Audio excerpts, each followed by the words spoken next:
Tonight, news of a young Ghanaian joining the terrorist group ISIS is raising key questions of possible radicalization of more young Muslims at the blind side of national security. Has the national security got any intelligence information on the formation of terrorist cells in our country? What if this is just one big hoax aimed at testing the country's pulse? Who is watching who? Or are we just sleeping while terrorist groups recruit young, gullible Ghanaians? This is today's big story with me, Stephen Anti.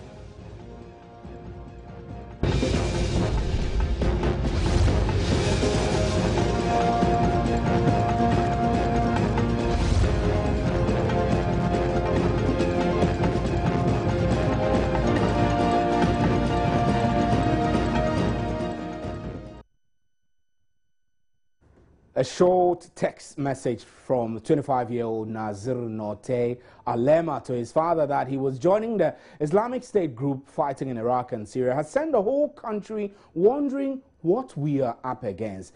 There are still several unanswered questions, but let's first go to Kumasi, where we have reports that lecturers of the Kwame Nkrumah University of Science and Technology have been meeting over news that one of their graduates joined ISIS.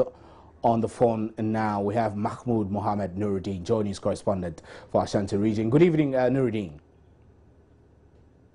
Good evening, Nuruddin. Hello, good evening, Steve. How are you?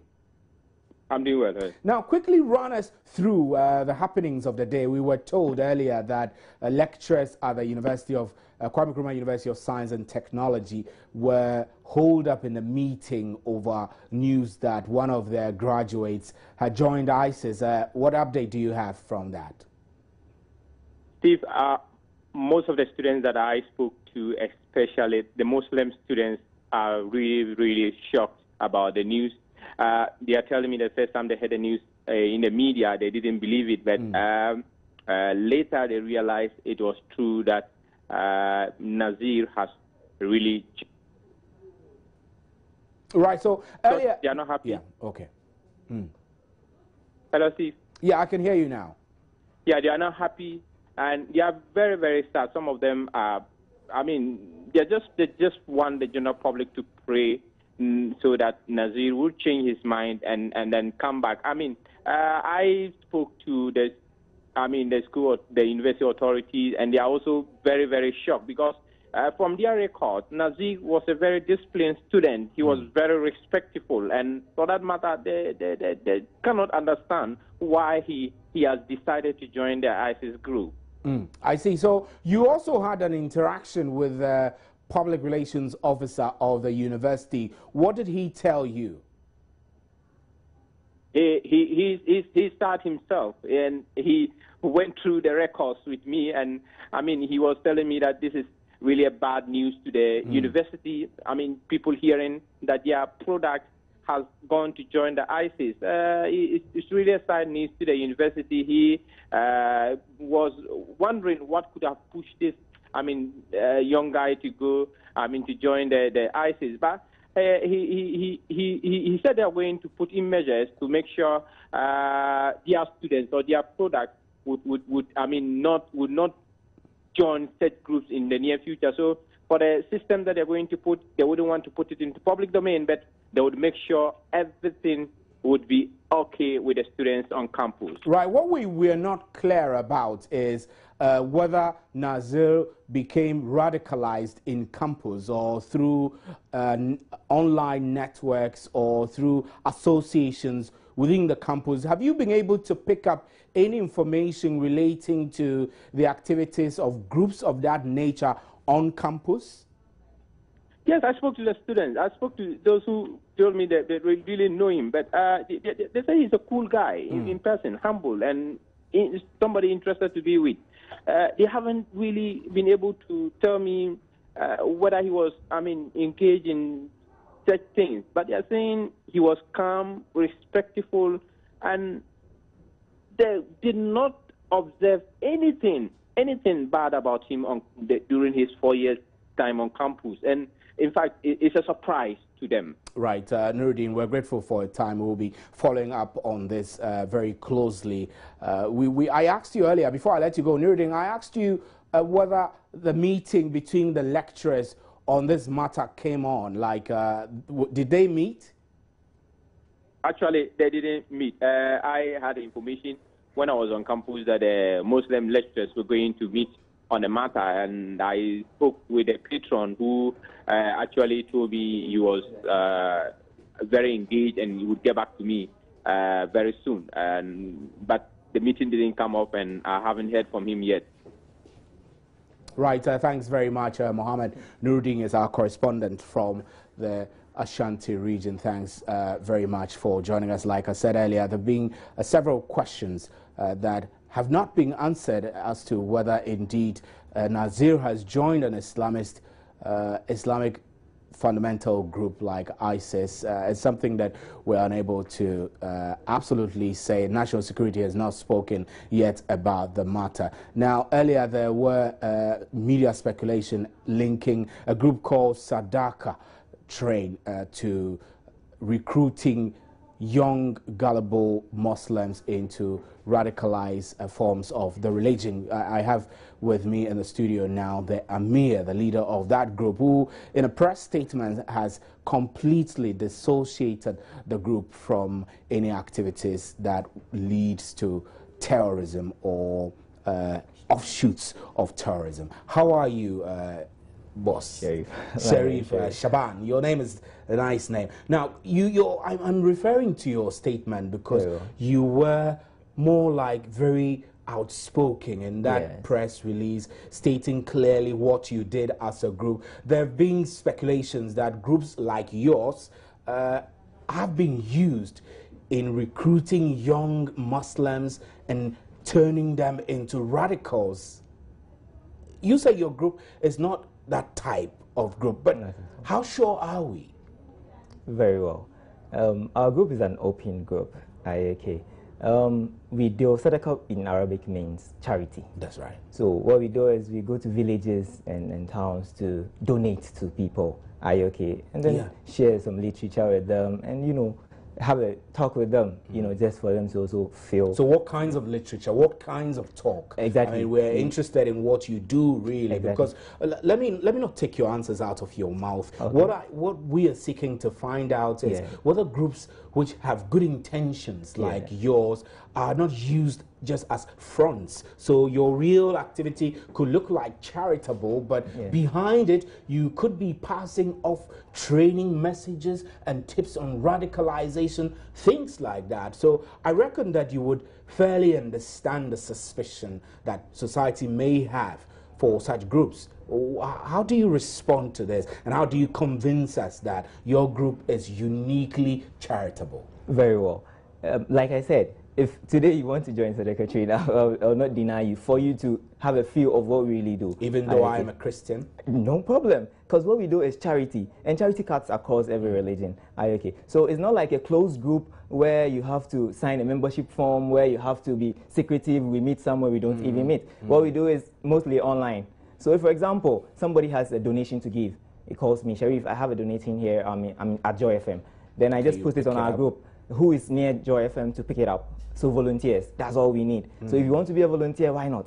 I'll just put it through. As for your intentions for wanting to help, I can't tell because I don't know, there's no act to tell the mind's construction. As far as you know, you completely dissociate your group from any acts of terrorism or any activities that might lead young ones becoming radicalized. Absolutely. We don't meet to discuss these things. We don't discuss them online. Are you okay? So if you want to join, normally what we do is we go for trips and then we put dates and stuff like we're going to this village. So someone says, oh, I want to join you for the trip. Because, he wants to do some good to some people, so donations and all that. So they come around. As for why he'll come around to go for the trip, I know it's just my focus is donation. If you are ready to volunteer to help the needy and the poor and the vulnerable, I'm interested. But we don't come around to discuss these issues, neither online nor physically, because we don't even... But your group has had some contact with Nazir. Yes, we had some contact. How often did you have this contact with Nazir? we never had a contact. Physical contact. Yes, we never was had just in your group. Unless we were going for a trip to a village or something. So he joined our last 2 trips because he was mostly in school. He was in KNUST, as has been So said. where exactly did you go for this last 2 trips? The last trip, which Nazir joined? Yeah, the last trip was to the prisons. I mean, we have 3 branches. In Tamale and another one in Kumasi, dealing with the Middle Belt. And so we choose particular places we want to go to, and on the same day, all 3 groups go. Okay. Are you okay? So he went to which particular prison? He was in some prison. In some prison. Are you okay? So on your 2 visits, he was with you? Yes, he joined us. And he just called me, said he wanted to join. Is there space on the bus? I said, yes, we can come around. Okay, so this was when? 1st July. Yes, on the Republic Day, we went to the prison. So it means that you have no clue where Nazir is right now, and none of us can confirm whether the text message which was sent to his family indeed came from him. Exactly, and that is my problem. You see, I thought the family should have tried to make some investigations before they went out. So where is Nazir? I don't know. Right, the last time he came around, he came online. Sheriff, I'll have you hold briefly. Right. We're joined on the other line by security expert. Like I said, there have been many questions that have not been answered. Critically includes the fact that Nazir, we're not sure whether he joined the ISIS. What is the extent of involvement of national security in seeking to crush terrorist cells and breeding grounds for radicalizing our youth, for example? You know, we're joined on the line now by security expert, Wing Commander retired Patrick Sobojo. Good evening, sir. We're grateful you could join us. Yeah, good evening. Now, these questions for some of us might look and sound very sensitive to the extent that we have one of our own openly declaring that he has joined ISIS. We don't know. We don't have actual confirmation. We haven't had any information from the national security to confirm whether they have enough information on the movement of Nazir to even confirm that indeed he has joined such a group. So from your standpoint as a security analyst, what should we be looking at now in order to answer all the unanswered questions before convincing ourselves that indeed we are at the crossroad where a threatening group like ISIS is infiltrating our country? Well, first of all, no security intelligence gathering. That means that you must always be on the lookout to gather information. We call it search and destroy. I'm not too sure whether our security systems in Ghana now are not overlapping their duties. I mean, something of that sort could have been nipped by intelligence gathering, that maybe we have a track of ISIS syndrome in Ghana. They would have been surprised. Then they applied a method of search and destroy. But so far, we haven't heard anything from the national security. So we really don't know at which stage or security alert which the country can impose or the security system can impose on the country. So, I mean, I mean, as a citizen of this country, I must say that I'm terrified by news that a group of this nature is even attempting to recruit in our country. So if national security is not talking, if we don't know whether national security is watching anyone or has any intelligence information, must we be worried? I personally feel this thing has been overhyped. You know, first of all, to radicalize somebody is a person going for his or her own peculiar reason. And there must be a reason to radicalize. What are the elements which most probably they are fighting against? And if you look at where this thing is within the Middle East, we're so far away from it that citizens of this country should not be too worried that maybe ISIS is coming here. I mean, if we didn't go close to our neighbors in Nigeria, the Boko Haram, what they are looking for, you can't transfer that into Ghana. The scenarios are different. Scenarios are different. So I would say, I'm not in the position, but the citizens should not be unduly worried. Unduly worried. It's one or two people who have gone there. Most probably they have no jobs to do. They go there to look for money, but they forget they are going to war. They may come back or not come back. Maybe why we should be worried when they radicalize somebody and a person maybe comes back. Fortunately, we don't have the elements which they can stand now to create fever in Ghana. I mean, touch with situation could change overnight, but I don't know.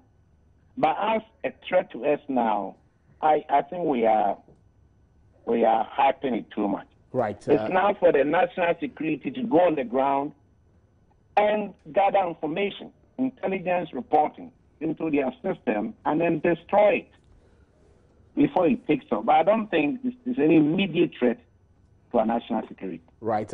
Wing Commander Sokojo, we are grateful that you could join us on today's Big Story. Thanks very much. I'm also joined in the studio by Sheikh Ibn Sana, who is an Islamic scholar who is very keen on the improvement that happens in the lives of young Muslims. And he's joining us now. Sheikh, we're grateful you could join us. Thank you for having me. Particularly such a very short notice. Wing Commander Sokojo is saying this is overhyped and that the scenarios in Nigeria, for example, is so different from what is happening in Ghana that we have no reason to worry. Do you feel that way? Do you have his enthusiasm? I think I duly agree with Wing Commander Sobodo that the situation in Nigeria is quite different from Ghana.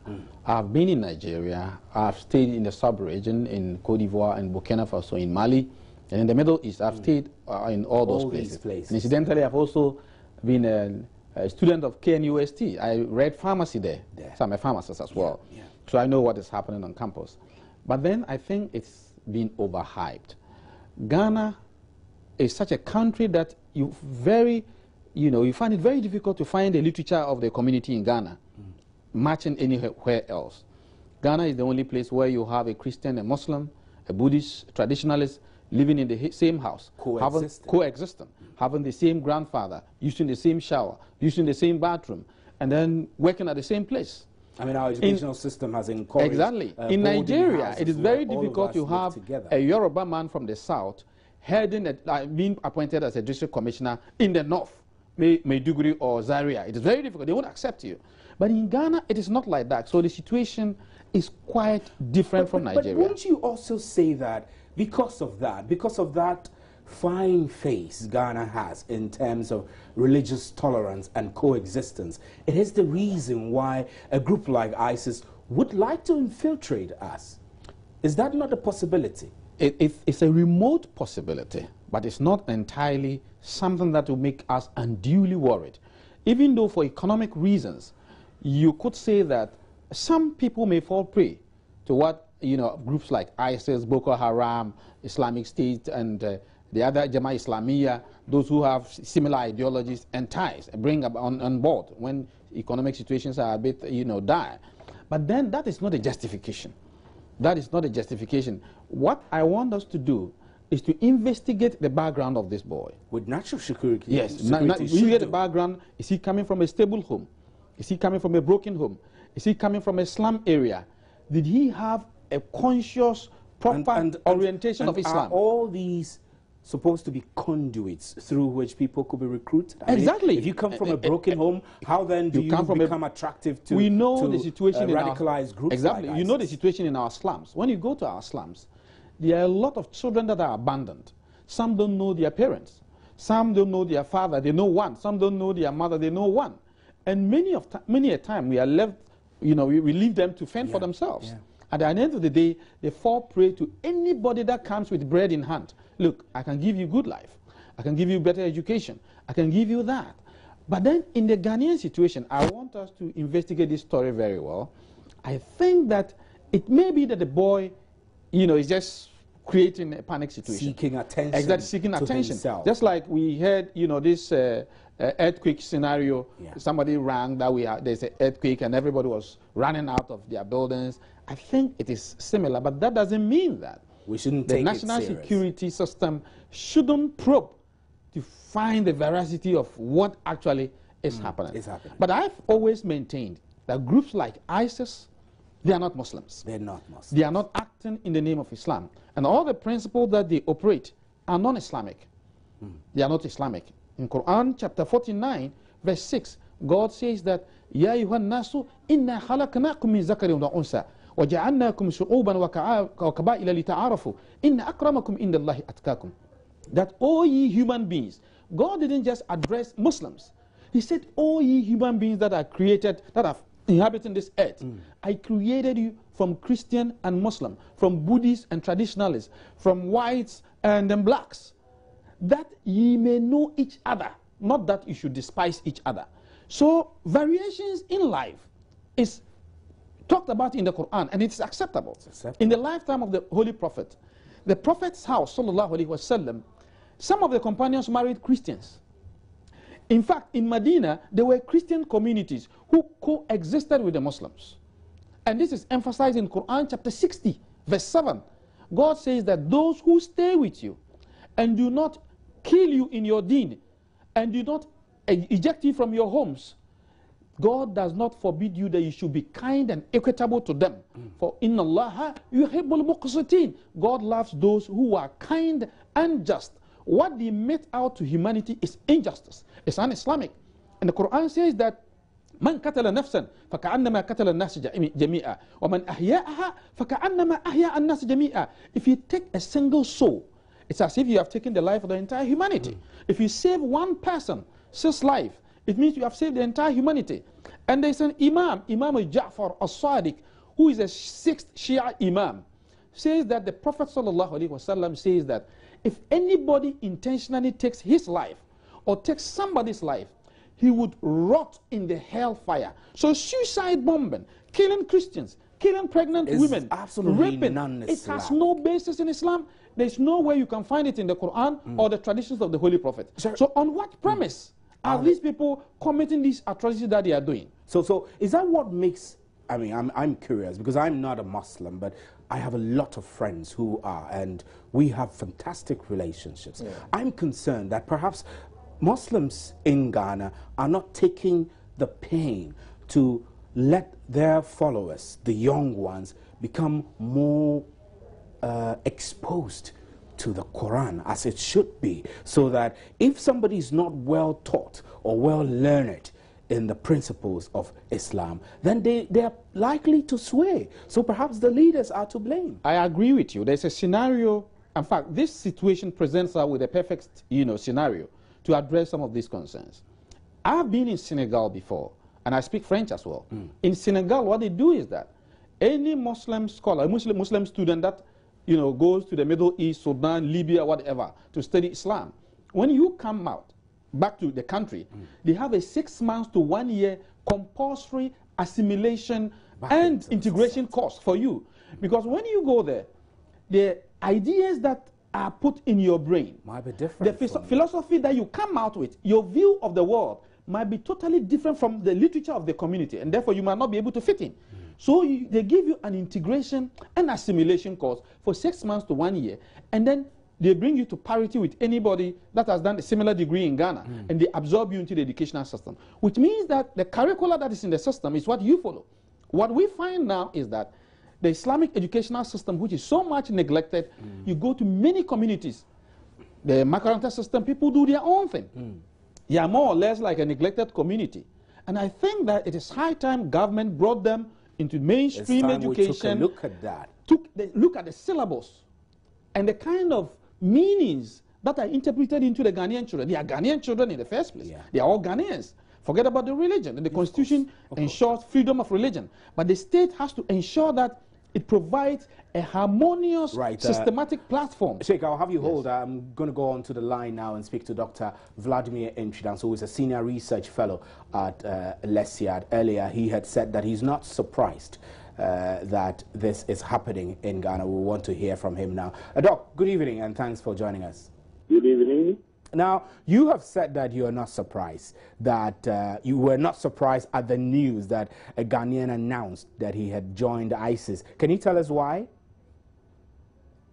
Well, the reason is simple. I mean, ISIS is recruiting from everywhere. From America, where intelligence is very high, from New Zealand, from Australia, from Canada, from Great Britain. So why wouldn't they be able to recruit from West Africa, where you have a Boko Haram, and they have a similar objective of creating an Africanity? and where you have loose circles where intelligence is concerned. So I wasn't surprised. So are you not surprised about? Are you also not surprised by the dismissiveness coming from those who say this is possibly overhyped? You don't think it's overhyped? No, I don't believe so. So you think this is a real threat and that Ghanaians should beware and perhaps take action to protect ourselves from such groups? It's a real threat, and you don't fight terrorism by just speculating that it's not there or it's there. The war front for terrorism is the whole world. There's no place that you wouldn't want to fight. And let me warn that the new kind of terrorism is a cell kind of operation. It's not the old type which ended with Al-Qaeda. Right, I think the telephone lines are pretty bad, Dr. Enchidan, so I'm sure we'll bring him back on Joe News Prime and we'll get more. Sheriff, let me take your view. I mean, we have discussed a lot of things. Do you feel that the Muslim youth stand the threat of being exposed to radicalization because of less knowledge in Quran and the message of Muhammad?